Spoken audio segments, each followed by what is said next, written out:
이 새똥으로 부자가 될 수 있다고? 그럼 계란똥은요? 구한우. 바다새와 박쥐 등 동물의 똥이 점점 축적되어 만들어진 광물질입니다. 인광석이라고도 부릅니다. 구한우는 영양분과 유기물이 풍부하여 비료나 화약의 원료로 쓰입니다.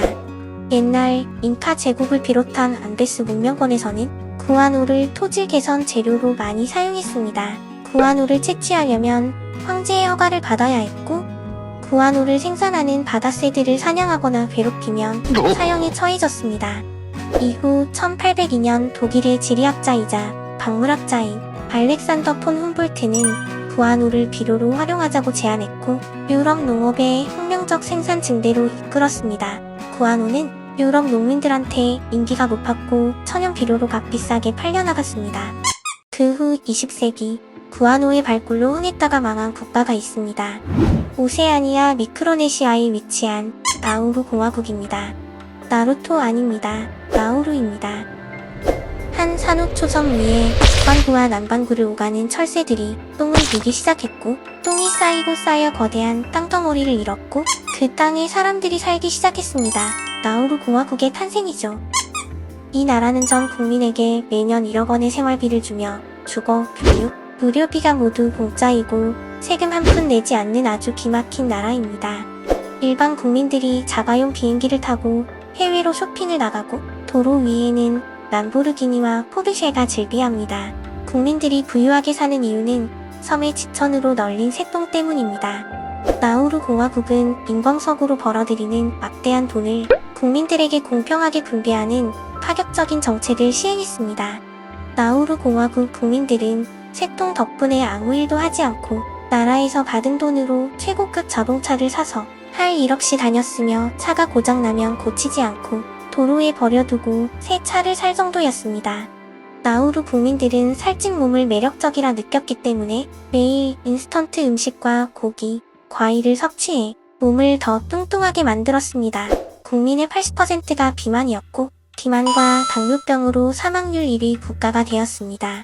인광석을 채굴하는 일도 외국인 노동자를 시켰고, 모든 가정에는 가정부와 집사가 있었으며 심지어 공무원들까지 외국인 노동자를 고용했습니다. 그 상태로 30년이 지나자 나우루 국민들은 요리하는 법, 집안 청소하는 법, 농사 짓는 법, 낚시하는 법을 잊어버렸습니다. 해안에는 어선이 사라졌고 전통 문화가 없어졌으며 일이라는 개념 자체가 실종됐습니다. 그런데 2003년부터 인광석 채굴이 줄어들기 시작했습니다. 인광석이 바닥을 드러낼 조짐이 보였던 정부는 바닷가에 항구를 만들어 국민들을 일하게 만들어 보려고 했으나 국민들은 오히려 바닷가에서 해수욕만 즐겼습니다. 나우루 국민들은 인간적인 삶을 위한 필수 능력을 잊어버리게 되면서 역 날아가서 배워야 하는 상황에 처했습니다. 가난해진 나우루 국민들은 오랜 기간 놀고 먹은 덕에 일하는 즐거움을 잊어버리고 나태함과 무기력만 가득했습니다. 설상가상으로 경작지도 인광석 채굴을 위해 닥치는 대로 파냈기 때문에 국토의 80%가 바위 덩어리만 있는 황무지가 되었습니다. 돈이 있을 때 국가에서 자산 운용이라도 제대로 했다면 최빈국 수준까지는 안 갔겠지만, 나우루 공화국은 부정부패가 심각하다 보니 국가 자산 운용도 엉망이었습니다. 정부 관리들은 국가 예산을 개인 자금처럼 붓고 경제부 장관이라는 사람은 경제에 대해 어떤 교육도 받은 적이 없었습니다. 인광석 고갈에 이어 나우루 공화국은 존재 자체의 위협을 받기 시작합니다. 무리하게 땅을 파헤쳐 섬의 고도가 낮아진 것입니다. 만약에 기후변화로 수면이 높아질 경우 나우루 섬은 통째가 가라앉을 수도 있는 거죠.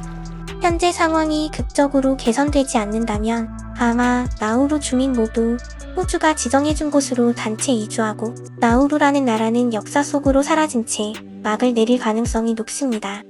나우루 공화국은 인광석에 너무 의존한 데다 이후의 대비책을 강구하지 않은 나머지 다른 태평양 군도의 국가들과는 달리 관광업이나 어업 등 기반 산업이 쇠퇴하게 되었고, 결국 이런 비참한 파국을 맞게 된 것입니다. 세상에 영원한 것은 없습니다. 쇠똥을 팔아 하루아침에 부자가 되었지만 그 전성기는 오래가지 못했습니다. 결국 똥으로 흥하고 똥으로 망하게 되어버린 것이죠. 똥 승환이가 준비한 이야기가 유익하셨다면 채널 구독과 좋아요 제발 부탁드립니다.